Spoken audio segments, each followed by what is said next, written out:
আজকে আমি বানাবো চিংড়ি মাছের মালাইকারি। তার জন্য দেখো চিংড়ি মাছগুলো কিন্তু আমি কেটে বেছে একবারে ভালো করে পরিষ্কার করে বেছে ভালো করে ধুয়ে নিয়েছি।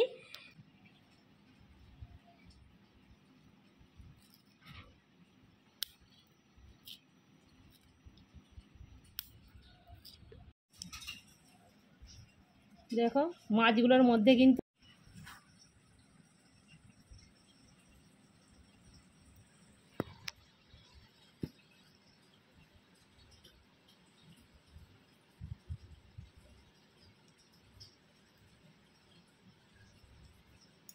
মাছের মধ্যে এরকম করে আমি কাঠিগুলো দিয়ে দিচ্ছি।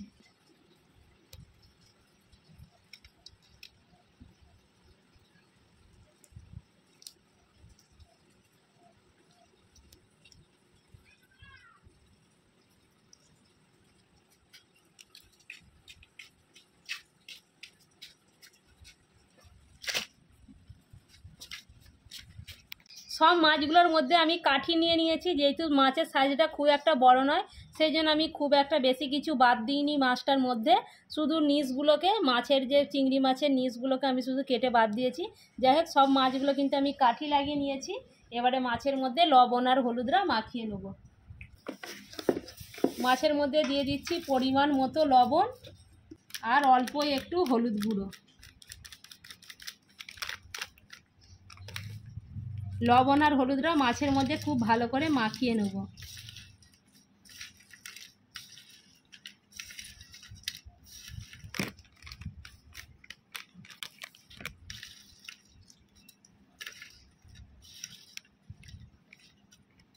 লবণ আর হলুদটা আমি মাখিয়ে নিয়েছি। আর এক্সট্রা করে আর কিছু মশলা দেখালাম না, রান্না করতে করতে রান্না হতে হতে আমি দেখিয়ে দেবো যে কী কী মশলা দিয়ে আমি চিংড়ি মাছের মালাইকারিটা বানাবো। কড়ার মধ্যে দিয়ে দিচ্ছি সরষের তেল। তেলটা আমি খুব ভালো করে একটু গরম করে নেব।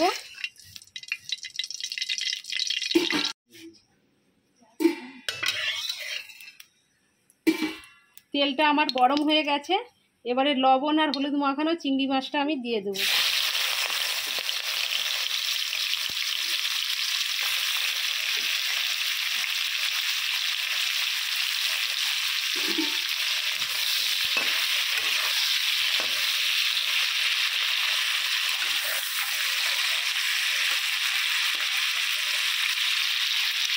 মাছগুলো আমি খুব ভালো করে লাল লাল করে ভেজে নেব।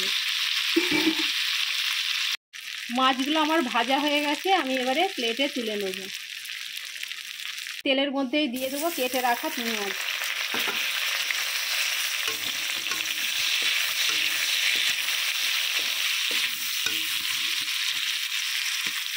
পেঁয়াজগুলোকে আমি ভালো করে লাল লাল করে ভেজে নেব।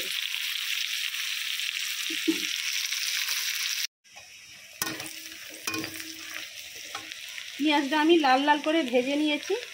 এবারে এর মধ্যে দিয়ে দেবো রসুন বাটা,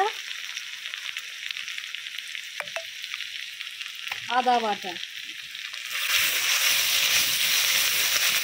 আদা রসুনটাও খুব ভালো করে কষিয়ে নেব।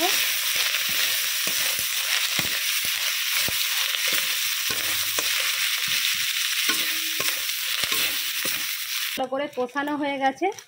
আমি এর মধ্যে এবারে দিয়ে দেবো পরিমাণ মতো হলুদ গুঁড়ো আর লাল লঙ্কার গুঁড়ো।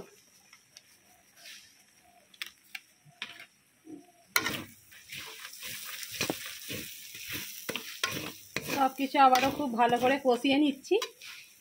মশলাটা যাতে না পুড়ে যায় দিয়ে দিচ্ছি অল্প একটু জল। পুড়ে যায় দিয়ে দিচ্ছি অল্প একটু জল।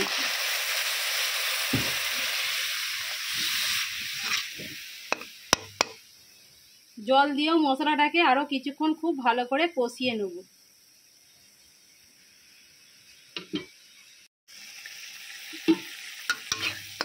মশলা থেকে তেল ছাড়তে আরম্ভ করেছে।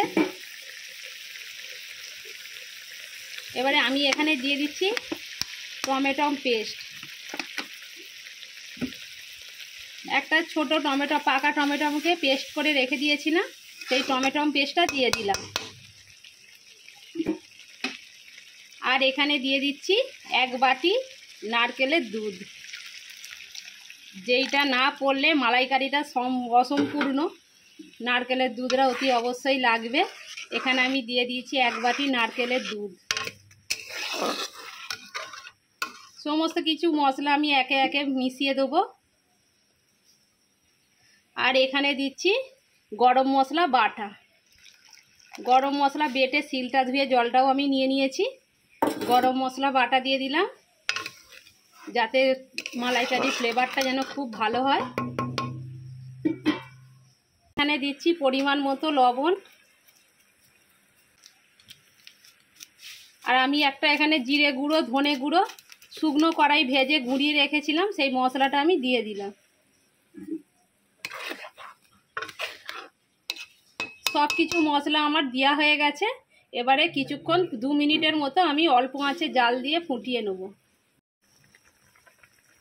2 মিনিট আমি কিছুক্ষণ ফুটিয়ে নিয়েছি। এবারে আমি ভেজে রাখা চিংড়ি মাছগুলো এর মধ্যে দিয়ে দেবো।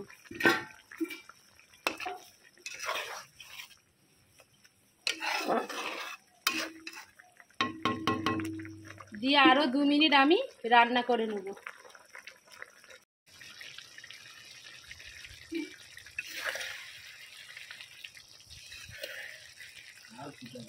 তৈরি হয়ে গেল বন্ধুরা আমার এই চিংড়ি মাছের মালাইকারি।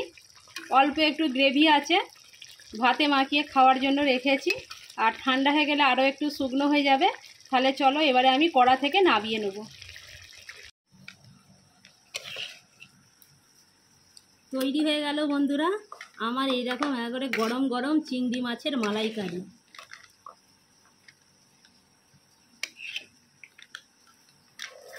দারুণ কিন্তু একটা গন্ধ বেরিয়েছে। যা গরম ভাতের সঙ্গে তো কোনো কথাই হবে না। পাতে যদি থাকে এরকম চিংড়ি মাছের মালাইকারি, 1 থালা ভাত নিমেষেই উড়ে যাবে।